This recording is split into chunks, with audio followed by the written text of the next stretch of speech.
আর boxing এই ভাঙা কাঁচের টুকরোটা না থাকলে হিরোশিমা নাগাসাকির বদলে লন্ডনেই প্রথম অ্যাটম বোম পড়তো, তা জানো? স্যাটারডে সাসপেন্স বাই কুণালে আপনাদের সবাইকে স্বাগত।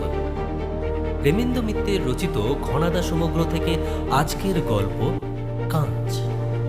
গল্প শুনতে ভালো লাগলে চ্যানেলটিকে সাবস্ক্রাইব এবং ভিডিওটিকে একটি লাইক করে দেবেন। তাহলে বেশি দেরি না করে শুরু করছি আজকের গল্প কাঁচ।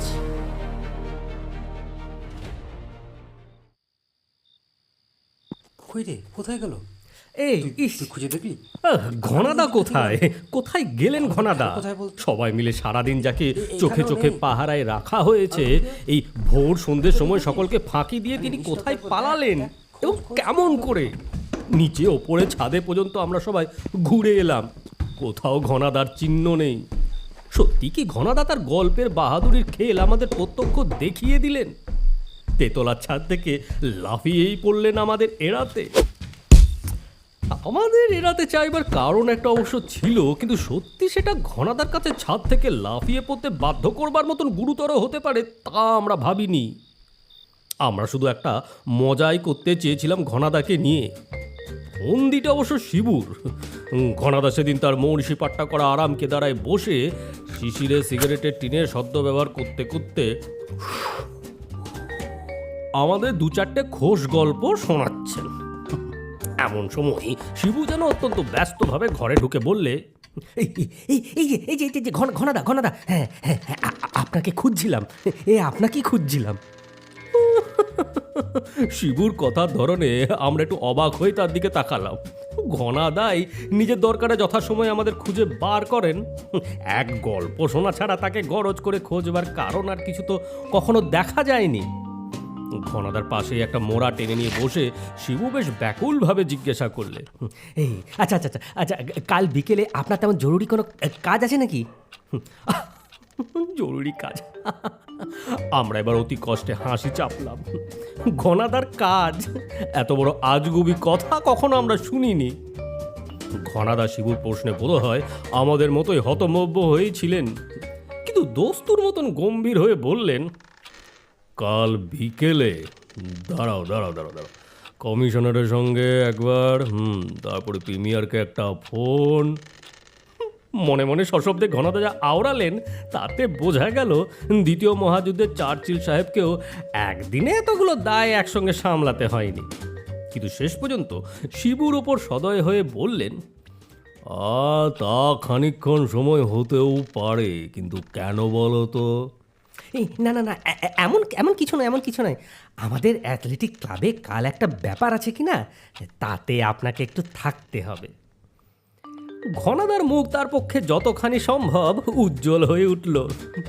শিবুদের ক্লাবে এর আগে একবার তার যাবার সৌভাগ্য হয়েছিল। সেখানে শরীর চর্চা যতটা না হোক, এমন অনুষ্ঠানে ভোজটা বেশ জমকালো রকমেরই হয়। ঘনাদার উৎসাহটা যতদূর সম্ভব লুকোবার চেষ্টা করে বললেন, তা বলছো যখন এত করে, তা না হয় যাবক্ষণ, কিন্তু কি ব্যাপারটা বলো তো? একটা বক্সিং কন্টেস্ট, ওই মুষ্টিযুদ্ধের প্রতিযোগিতা। আপনাকে সালিশি অর্থাৎ রেফারির কাজ করতে হবে। মুষ্টিযুদ্ধ শুনে ঘনাদার মুখে যেটুকু ছায়া নেমে এসেছিল, রেফারিগিরি শুনে সেটুকু কেটে গেল। বললেন, ও রেফারি হতে হবে? বেশ, তা ভালো রেফারি বুঝি আর কাউকে পেলে না? পাবো না কেন? শিবু গম্ভীরভাবে বললে, কিন্তু এবার একটু ফ্যাসাদ আছে কি না, জানাশোনা রেফারিরা কেউ রাজি হচ্ছে না। কেন বলো তো? ঘনাদার ভুরু একটু কুঞ্চিত মনে হলো। ব্ল্যাক টাইগারের নাম শুনেছেন কিনা জানি না, মিশকালো নিগ্রো বক্সার, আর একেবারে বাঘের মতো হিংস্র। মাসখানেক হলো কলকাতায় এসেছে। তার সঙ্গে আমাদের ওয়েলটারওয়েট চ্যাম্পিয়ন সুরজিৎ দাসের লড়াই কিনা। তাতে রেফারির ভয়টা কিসের? আমরাই জিজ্ঞাসা করলাম। ব্ল্যাক টাইগারের পরিচয় তাহলে জানো না মনে হচ্ছে। শিবু আমাদের দিকে একটু অনুকম্পা ভরেই তাকালো। এই পর্যন্ত 5 জন রেফারিকে সে হাসপাতালে পাঠিয়েছে, একজনও তার ফেরেইনি। একটু মেজাজ বিগড়লে কে রেফারি আর কে প্রতিদ্বন্দ্বী তার হুঁশই থাকে না। শিবু ঘনাদাকে লুকিয়ে আমাদের দিকে যৎসামান্য একটু চোখ টিপতেই ব্যাপারটা আমাদের আর বুঝতে বাকি রইল না, সবটাই ফলস। শিশির ন্যাকা সেজে জিজ্ঞেস করলে, তা এইরকম খুনেদের আসরে ঘনাদাকে রেফারি করা কেন বাপু? বাহ বাহ বাহ বাহ, ঘনাদার মতো রেফারি তো দরকার। রেফারিকে রেফারিগিরিও করবে, আবার কালাবাগ কিছু বেয়ারাপনা করলে একটা আপার কাটে তাকে শায়েস্তাও করতে পারবে। বলুন না ঘনাদা, ঘনাদা সেই ব্যাটলিং মিকিকে আপনি শুধু স্ট্রেট লেফটে কীরকম নাজেহাল করেছিলেন। অন্যদিন হলে ঘনাদাকে আর দুবার বলতে হতো না, কিন্তু সেদিন মেজাজটা তার কেমন বিগড়ে গেল বলে মনে হলো। বিরসভাবে একটু হেসে তিনি হঠাৎ উঠে পড়লেন। গৌর অবাক হয়ে ভান করে জিজ্ঞাসা করলে, ও কি উঠলেন কেন? কাল রেফারি হবেন তো। ঘনাদা কিছু বলবার আগেই শিবু বলে উঠল, আরে আরে, ও কথা আবার জিজ্ঞাসা করতে হয়? এমন একটা সুবিধে ঘনাদা ছাড়েন কখনো? কাল তাহলে সন্ধ্যে 6টায় ঠিক রইল। ঘনাদা কি একটা যেন বলতে গিয়েও না বলে বেরিয়ে গেলেন। ওপরে সিঁড়িতে তার পায়ের শব্দ মিলিয়ে যাওয়ার পর আমাদের ঘরে হাসির রোলে ফেটে যাওয়ার উপক্রম।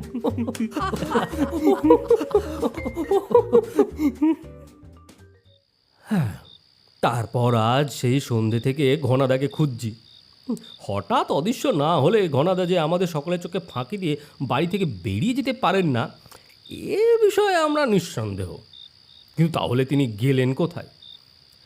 শিবু সব কিছুতেই বাড়াবাড়ি, ঘর দৌড় ছাদ থেকে বাথরুম পর্যন্ত সব তন্ন তন্ন করে খুঁজে হতাশ হয়ে সে হঠাৎ বললে, এই আচ্ছা, এই খাটের তলাটা তো দেখা হয়নি।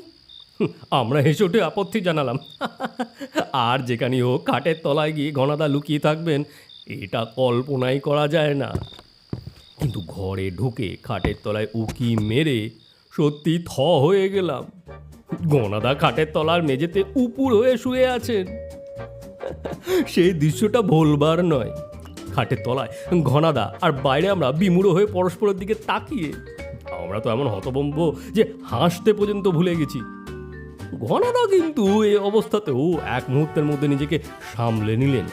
তারপর হামাগুড়ি দিয়ে এমনভাবে খাটের তলা থেকে বেরিয়ে এলেন যেন খাটের তলায় শুয়ে থাকাটাই তার একটা স্বাভাবিক নিত্য নৈমিত্তিক অভ্যাস। এতক্ষণে আমাদের মুখে কথা ফুটল, ব্যাপার কি ঘনাদা, এমন সময় খাটের তলায়? জিজ্ঞাসা করলে শিশির।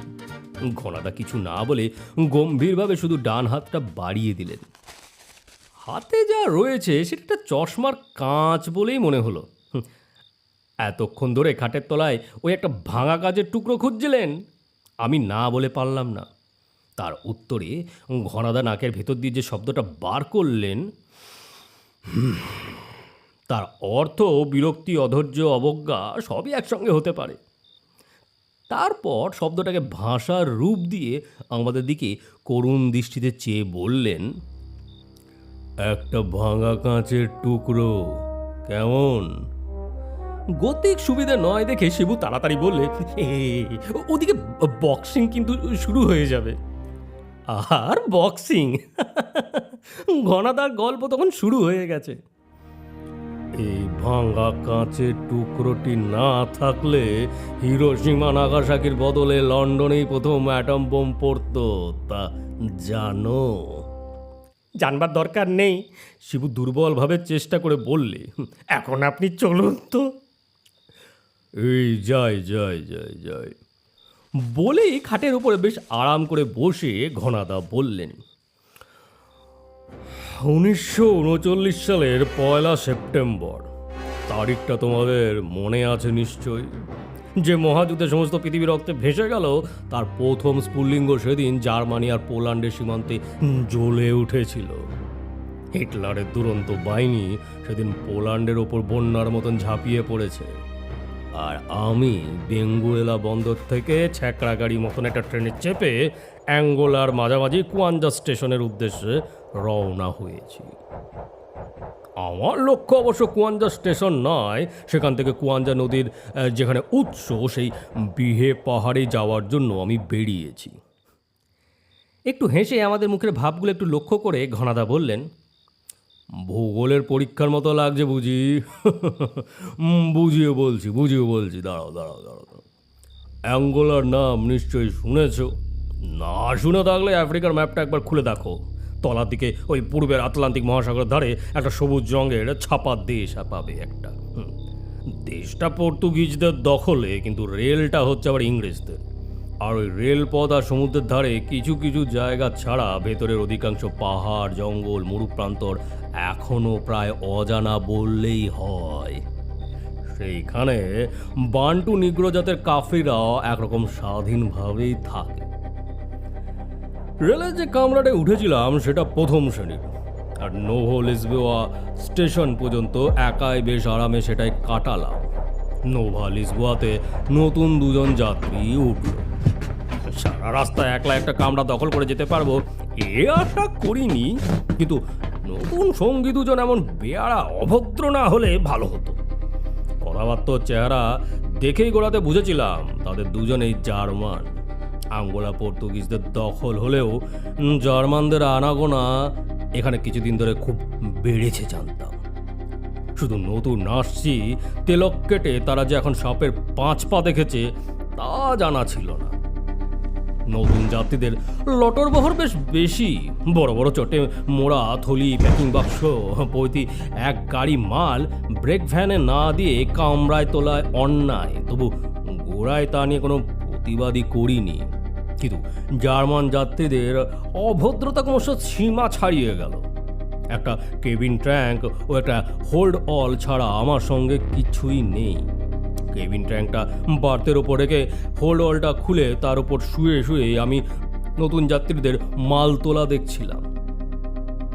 হঠাৎ একজন আমায় অসভ্যের মতন যা হুকুম করলে, আমাদের ভাষায় অনুবাদ করলে তার অর্থ দাঁড়ায়, এই কালা ভূত তোর মোট সরা এখান থেকে। যেন কিছু বুঝিনি এইভাবে লোকটার দিকে বোকার মতন তাকিয়ে রইলাম। দুজনের মধ্যে ওই লোকটা দেখলাম বেশি জোয়ান, 6 ফুট লম্বা, পাক্কা 2.5 মণ লাশ। আমাকে নড়তে না দেখে গালাগাল দিয়ে লোকটা আমার হাত ধরে হ্যাঁচকা টান দিয়ে বললে, শুনতে পাচ্ছ না জানোয়ার কথাকার? বুটের একটা ঠোক করে একেবারে গাড়ির বাইরে ফেলে দেবো। যেন কিছুটা বুঝতে পেরেছি এমনই ভাবে বোকার মতন উঠে দাঁড়িয়েই কেবিন ট্যাঙ্কটা টেনে নামিয়ে নিচে ফেললাম। দুর্ভাগ্যের বিষয় তার ডান পাটা সেইখানেই ছিল। ট্যাঙ্কটা বেশ ভারী। পায়ের যন্ত্রণায় চেঁচিয়ে উঠে নেংচাতে লোকটা প্রথম মিনিট তো আমার 14 পুরুষ উদ্ধার করলে। তারপর বুড়ো গন্ডারের মতন তেড়ে এলো আমার দিকে।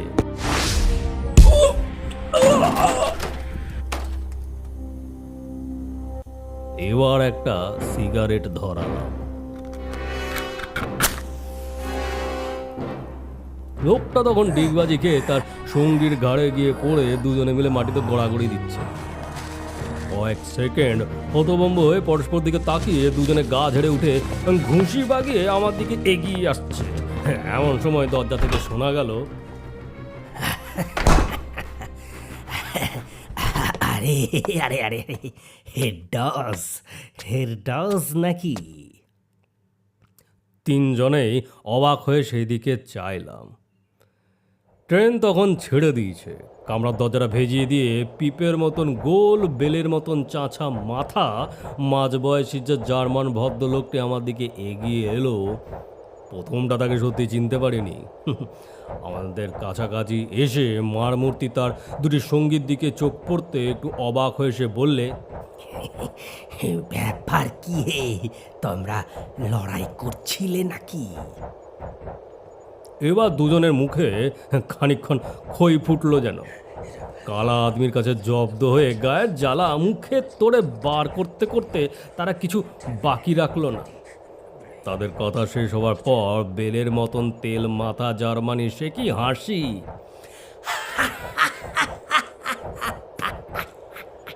পিপের মতন ভুঁড়ি তার ফেটে যায় আর কি।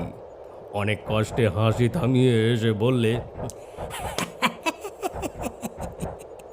তোমরা ঝগড়া করবার লোক পাওনি? আমার দিকে ফিরে তারপর বললে, কিছু মনে করো না হেরডস, এরা সেদিনের ছোকরা, তোমার পরিচয় কোথা থেকে জানবে? হেসে আবার বললে, এই আমায় চিনতে পারছো তো? চিনতে আমি তখনই পেরেছি। মাথার শেষ কগাছে চুল উঠে গেলেও এবং ভুঁড়িটি বেশ কয়েক ইঞ্চি বাড়লেও আগেই তাকে আমার চেনা উচিত ছিল।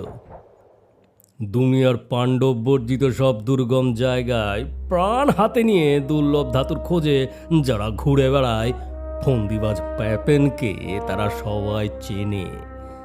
অমন একটি ধূর্ত শয়তান এ লাইনে আর দুটি নেই।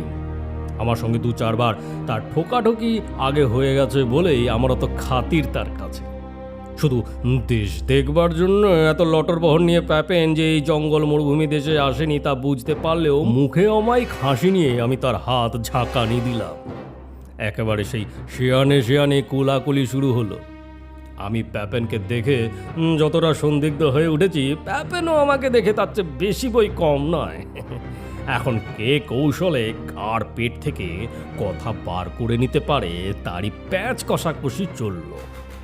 আমার পাশে বসে প্যাপেন এমন অন্তরঙ্গের মতন গল্প শুরু করলে যেন কোনো রেষারেষি আমাদের মধ্যে নেই। দুজনেরই কেউ কম যায় না। ঘন্টা দুয়েক সমানে নানান কায়দা করেও কেউ কারোর মুখ থেকে একটা বেফাস কথাও বার করতে পারলাম না। বাঁকা রাস্তায় সুবিধা করতে না পেরে প্যাপেন হঠাৎ হেসে উঠে সোজাসুজি জিজ্ঞেস করে বসলে, আর আর লুকোচুরি করে লাভ নেই, সত্যি করে বলো তো ডস, কোথায় চলেছ? হেসে বললাম, হয়তো সেখানে তোমার সঙ্গে দেখা হবে। আমার সঙ্গে দেখা? প্যাপেন একেবারে আকাশ থেকে পড়লে, আরে আমি তো যাচ্ছি একেবারে সেই অ্যাঙ্গোলার শেষ প্রান্তে, লুয়াও স্টেশনে। তাই নাকি? হেসে বললাম, মালপত্র দেখে তাই মনে হচ্ছে বটে। আরে ওসব মালপত্র তো লুয়াও এক হাসপাতালের জন্য নিয়ে যাচ্ছি। আজকাল আর পাহাড়ে পর্বতে সোনা রূপা খুঁজে বাইরোবার মতন শরীরের সামর্থ্য নেই, তাই এসব মাল জোগাবার কাজ নিয়েছি। প্যাপেন একেবারে জল বুঝিয়ে দিয়ে আবার জিজ্ঞাসা করলে, কিন্তু তুমি কোথায় নামবে তা তো বললে না। আগের মতোই হেসে বললাম, যেখানেই নামি দেখা আমাদের যথাস্থানে হবে বলে মনে হচ্ছে। হঠাৎ প্যাপেন গম্ভীর হয়ে বললে, দেখা কিন্তু এবার আমাদের না হলেই ভালো হতো। কেন বলো তো? একটু বিদ্রুপের সঙ্গে বললাম, এবার থার্ড রাইক অর্থাৎ নাৎসি জার্মানির হয়ে টহল দিতে বেরিয়েছ বলে? খানিক চুপ করে থেকে প্যাপেন তেমনই গম্ভীরভাবে বললে, হ্যাঁ, তাই যদি বলি তাহলে বলবো নাৎসিদের সেই চড়েদের দৌড় কত একবার দেখে মরতে চাই। বাকি দুজন জার্মান গোঁজ হয়ে অন্য এক বেঞ্চিতে বসে এতক্ষণ কান খাড়া করে আমাদের আলাপ শুনছিল। আর থাকতে না পেরে তাদের একজন দাঁত খিচিয়ে বলে উঠল, তোমার বাসনা না আমি আকারে অপূর্ণ থাকবে না। তার দিকে ফিরে একটু হাসলাম। কদিন বাদে তার অভিশাপ সত্যি ফলবার উপক্রম হবে তখন ভাবিনি। দিন 15 পরের কথা। বিহে অধিকতায় একটা খাড়া পাহাড়ের চূড়োর নিচে তাঁবুর মধ্যে বসে লণ্ঠনের আলোয় সে অঞ্চলের একটা ম্যাপ আঁকছিলাম। অন্ধকার রাত, চারিদিক একেবারে নিস্তব্ধ। সারাদিন দক্ষিণ পূর্বর মুখে যে ঝড়ের মতন হাওয়া বইছে তাও এখন যেন ক্লান্ত হয়ে থেমে গেছে। ম্যাপ আঁকায় খুব যে আমার মন ছিল তা নয়, থেকে থেকে কান খাড়া করে যা শোনবার চেষ্টা করছিলাম, হঠাৎ তার আভাস পেয়ে ম্যাপের ওপর নির্দিষ্টভাবে ঝুঁকে পড়লাম। একটু পরেই ভারী গলার আওয়াজ শুনতে পেলাম। এ কি, এখানেও হেরডস যে? হেরডস? মুখ তুলে তাকিয়ে দেখি প্যাপেন ও তার দুই সঙ্গী যথাসম্ভব নিঃশব্দে আমার তাঁবুর মধ্যে এসে দাঁড়িয়েছে। সারাদিন পাহাড়ের চূড়ো থেকে লটর বহর ও কুলির দল নিয়ে দূর থেকে তাদের আসা যে আমি লক্ষ্য করেছি, আর তাদের আসার জন্য যে এমন করে আসর সাজিয়ে বসে আছি, একথা ঘূর্ণাক্ষরেও বুঝতে না দিয়ে অত্যন্ত অবাক হবার ভান করে বললাম, তাই তো, সত্যি আমাদের আবার দেখা হলো দেখছি। কিন্তু না হলেই ভালো হতো। প্যাপেনের মুখ রীতিমতো গম্ভীর। কেন বলো তো? এই পাহাড়ে সোনাদানা যা আছে তাতে আমি আর কতটুকু ভাগ বসাতে পারবো? তোমাদের যত খুশি নাও। সোনা দানার খোঁজে আমরা আসিনি, আর তুমিও না। প্যাপেন বেশ একটু রাগের সঙ্গে বললে, সোনা দানার জন্য কেউ গ্রেগার কাউন্টার সঙ্গে আনে না। মেঝের ওপর গ্রেগার কাউন্টারটা যেন এইমাত্র চোখে পড়ল। এইভাবে বললাম, ও এই তাই তো, গ্রেগার কাউন্টারটা ভুলে মনে হচ্ছে সঙ্গে এনেছি দেখছি। ইউরেনিয়াম, রেডিয়াম প্রভৃতি ধাতুর খোঁজে এ যন্ত্রের দরকার হয় শুনেছি। আমার বিদ্রুপে এবার তেলে বেগুনে জ্বলে উঠে প্যাপেন বললে, তুমি সেই খোঁজেই এসেছো আমরা জানি, কিন্তু এই সন্ধান তোমায় তোমায় তোমায় ছাড়তে হবে যে। কেন? নাৎসি জার্মানির হয়ে শুধু তোমরাই এসে সন্ধান করবে বুঝি? আমরাই করব, আমরাই করব।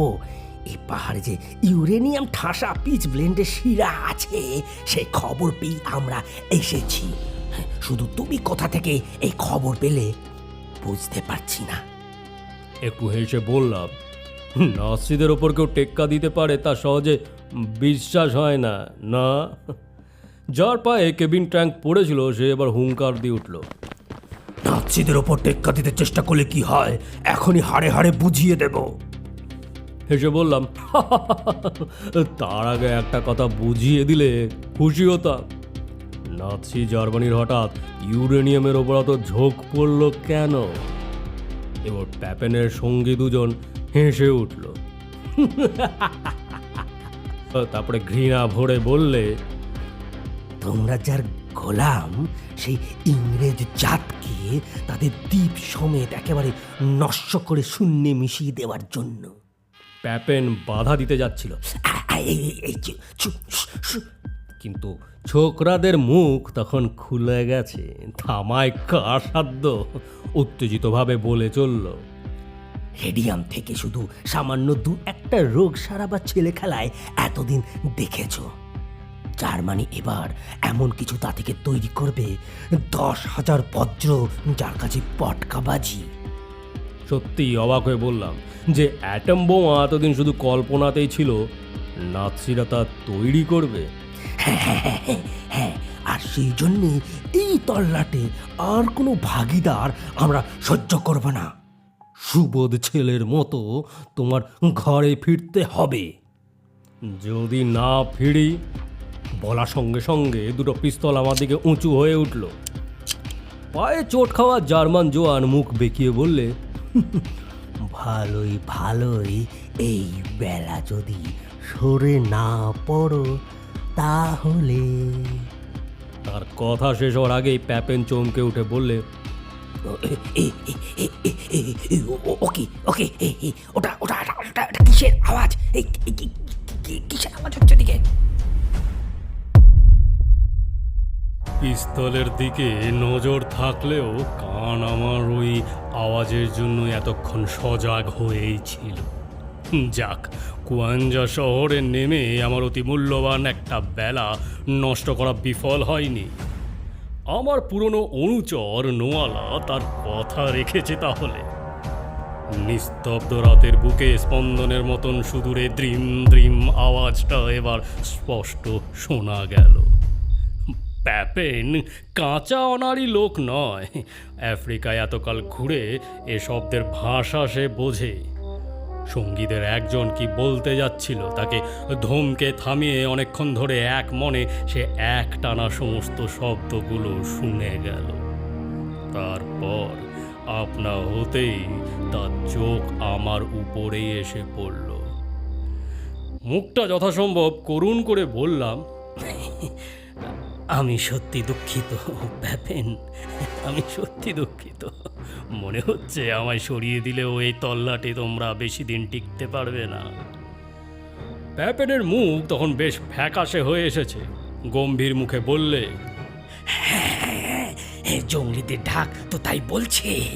এই কালকের মধ্যে ওদের পক্ষে আমাদের আক্রমণ করা অসম্ভব নয়। এত বড় বিপদের মুখে আমার কথাটা প্যাপেন ও তার সঙ্গীদের কাছে তুচ্ছ হয়ে গেল। নিজেদের মধ্যে পরামর্শ করবার জন্য তারা বেরিয়ে যাওয়ার পর প্রাণ ভরে নিজের মনে একচোট হেসে নিলাম।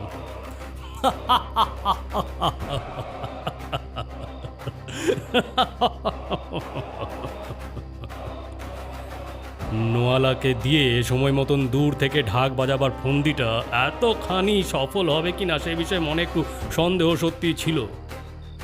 নিজের ফন্দিতে নিজের কি সর্বনাশ ডেকে আনছি তখনও কি জানি। বুঝতে পারলাম হঠাৎ শেষ রাত্রে ঘুম থেকে চমকে জেগে উঠে। প্যাপেনরা কি করেছিল জানি না, আমি কিন্তু তাদের ভোরকে দিয়ে বেশ নিশ্চিন্ত মনেই ক্যাম্পে খাটে শুয়ে গভীরভাবে ঘুমিয়ে পড়েছিলাম। হঠাৎ জেগে টের পেলাম জন কয়েক কালো মুস্কো জোয়ান মুখে কাপড় গুঁজে আমারই খাটের সঙ্গে শক্ত করে আমায় বাঁধছে। তাদের উত্তেজিত কথাবার্তা শুনে বুঝতে তখন আমার আর বাকি নেই যে আমার দুষ্টু বুদ্ধি আমারই কাল হয়েছে। প্যাপেনকে ভয় দেখিয়ে এ অঞ্চল থেকে তাড়াবার জন্য নোয়ালাকে দিয়ে যে মিথ্যে ঢাকের বাদ্যি বাজিয়েছিলাম, প্যাপেনের কুলিরাও তা সত্যি বলে ধরে নিয়েছে। কাফ্রিক কুলিরা এ ঢাকের ভাষা বোঝে। জঙ্গলিরা যখন পরের দিন আমাদের শেষ করে দেবেই এবং তখন সঙ্গে থাকলে কুলিদেরও যখন মারা পড়তে হবে, তখন সময় থাকতে প্রাণ বাঁচাবার সঙ্গে উপরি লাভ তারা করে নেবেই না বা কেন? এই হলো তাদের কথা। জানাশোনা বিশ্বাসী কুলির দল এরকম অবশ্য সাধারণত করে না, কিন্তু ব্যাপারটা লুকিয়ে রাখবার জন্যে প্যাপেন সম্ভবত নতুন অজানা লোক ভাড়া করে এনেছিল। তাইতে সর্বনাশ। কুলিরা যেভাবে বেঁধে গেছিল তাতে পরের দিন নোয়ালা এসে না খুলে দিলে ওই অবস্থাতেই হয় অনাহারে শুকিয়ে আর নয় জঙ্গলিদের হাতে মরতে হতো। কিন্তু নোয়ালা যে খবর নিয়ে এলো তা আরও ভয়ঙ্কর। অবশ্যই দুঃসংবাদ দেবার দরকার না থাকলে নোয়ালা আমার খোঁজে আসতোই না এবং আমার মুক্তিও হতো না। নোয়ালার খবর শুনবার পর কিন্তু মুক্তি পাওয়া না পাওয়া সমান কথা বলেই মনে হলো। নোয়ালার মিথ্যে ঢাকের আওয়াজে শুধু কুলিরাই ভুল বোঝেনি, দূর দূরান্তের জঙ্গলি জাতেরাও তাতে উত্তেজিত হয়ে উঠেছে। দিনের বেলা এই অঞ্চলে শুকনো লম্বা ঘাসের জঙ্গলের ওপর দিয়ে উত্তর পশ্চিম থেকে সারাক্ষণ প্রচণ্ড এক হাওয়া বয়। সেই হাওয়া শব্দের জন্য আর নিজের দুঃখের চিন্তায় এতক্ষণ যা খেয়াল করিনি, এইবার কান পেতে তা শুনতে পেলাম। দক্ষিণে সমস্ত আকাশ ঢাকের আওয়াজে গম গম করছে। কি এখন করা যায়? যতদূর বোঝা যাচ্ছে জঙ্গলিরা দল বেঁধে অনেক আগেই রওনা হয়েছে। ঘন্টা দুয়েকের মধ্যে হিংস্র বন্যার মতো তারা এই অধিকতায় এসে পৌঁছাবে। এখন পালাবার কথা ভাবা বাতুলতা, অথচ কুলিরা যেভাবে সব লুট করে নিয়ে গেছে তাতে বন্দুক দূরের কথা, জুঝে মরবার মতন একটা লোহার ডান্ডাও নেই। এইবার প্যাপেনদের কি অবস্থা হয়েছে দেখতে গিয়ে আরও অবাক হলাম। কুলিরা তাদের সর্বস্ব লুট করে নিয়ে গেছে সত্যি, কিন্তু বাঁধা পড়ে আছে শুধু একা প্যাপেন। বাঁধন খোলার পর প্যাপেনের কাছে সব খবর পেলাম। তার সঙ্গী দুজন একেবারে আকাট গোয়ার নাচছি। ঢাকের আওয়াজের মর্ম নিয়ে প্যাপেনের সঙ্গে তাদের ঝগড়া হয়েছে। প্যাপেন তাদের ফিরে যেতে পরামর্শ দিয়েছিল, তাতে তারা তাকে ভীরু কাপুরুষ বলে গালাগাল দিয়ে নিজেরাই বন্দুক, টর্চ আর গেগার কাউন্টার নিয়ে সেই রাতেই পাহাড়ের দিকে রওনা হয়ে গেছে। জঙ্গলিরা আসুক না আসুক, ইউরেনিয়ামের খনির খোঁজ তারা করবেই। ঝোড়ো হাওয়ার শব্দ ছাপিয়ে জঙ্গলিদের ঢাকের বাদ দিয়া চিৎকার ক্রমশ আরও কাছে এখন শোনা যাচ্ছে। কিন্তু জঙ্গলিদের হাতে প্রাণ যাওয়ার চেয়ে এই বিপদটাই তখন বড় মনে হলো। বিহে অধিত্যকা ইউরেনিয়াম যে কী পরিমাণে আছে তা আমি নিজেই গত কয়েকদিনে জানতে পেরে অবাক হয়েছি। পিচ ব্লেন্ডের সেসব মোটা মোটা শিরার সন্ধান পাওয়া জার্মান ছোকরার দুজনের পক্ষে একেবারেই অসম্ভব নয়। এত কষ্ট, এত ফন্দি ফিকিরের পর এই ঐশ্বর্য শেষ পর্যন্ত তাহলে নাৎসিদের হাতেই পড়বে? না না না না না না না, তা কিছুতেই হতে পারে না। কিন্তু জঙ্গলিদের হাতে খানিক বাদে যার প্রাণ যেতে বসেছে তার পক্ষে কি এমন করা সম্ভব? হঠাৎ প্যাপেনকে একটা চুরুট ধরাতে দেখে মাথার মধ্যে আমার যেন একটা বিদ্যুৎ খেলে গেল। হ্যাঁ হ্যাঁ হ্যাঁ, এখনো হয়তো এক ঢিলে দুই পাখি অনায়াসে মারা যায়। জঙ্গলিদের হাতে তারা পড়ুক বা না পড়ুক, এক উপায় দুই শত্রুকে এখন হার মানানো যেতে পারে। উত্তেজিত কণ্ঠে বললাম, শিগগিরি শিগগিরি প্যাপেন প্যাপেন প্যাপেন, শিগগিরি তোমার দেশলাইটা দাও, দেশলাইটা দাও। দেশলাই কি হবে? দেশলাই কিছু হবে? রেগে উঠে বললাম, জঙ্গলিদের হাত থেকে বাঁচতে যদি চাও তো শিগগিরি দেশলাইটা দাও। দেশলাই দিয়ে তুমি হাজার হাজার জঙ্গলি ঠেকাবে? প্যাপেন যেভাবে আমার দিকে তাকালো তাতে বুঝলাম আমার মাথা নিশ্চিত বিপদের মুখে খারাপ হয়েছে বলে তার ধারণা। এবার তার থমকে উঠলাম, দেশলাইটা তুমি দেবে কি না? প্যাপেনের কথাই কিন্তু একেবারে বসে পড়ল। আমার মার মূর্তি দেখে সভয়ে সে বললে, দেশলাই পাবো কোথায়? কোথায় পাবো? মাত্র ওই একটাই কাঠি ছিল, একটাই কাঠি ছিল। কুলিটা কি কিছু রেখে গেছে? কিচ্ছু রেখে যায়নি, কিচ্ছু না, কিচ্ছু না। সত্যি এবার হতাশ হলাম। সামান্য একটা দেশলাইয়ের কাঠির অভাবে এত বড় সুযোগটা নষ্ট হয়ে যাবে। হঠাৎ হঠাৎ নিজের পকেটে কি একটা হাতে ঠেকলো। তুলে দেখি একটা কাঁচের টুকরো। আগের দিন দূরবীন থেকে খুলে গেছিল বলে পকেটে রেখে দিয়েছিলাম। গুলিরা দূরবীনটা নিয়ে গেছে, কাঁচটায় আর হাত দেয়নি। ঘনাদা একটু থেমে সগর্বে আমাদের দিকে চেয়ে বললেন, এই কাঁচের টুকরোর জোরে জঙ্গলিদের হাত থেকে সে যাত্রায় বেঁচে ফিরলাম। নাৎসিরাও অ্যাটম বোমা তৈরি করবার মতন ইউরেনিয়াম পেল না। শিশির ভুরু কুচকে বললে, তার মানে? অনুকম্পার হাসি হেসে ঘনাদা বললেন, এই সোজা ব্যাপারটা আর বুঝতে পারলে না?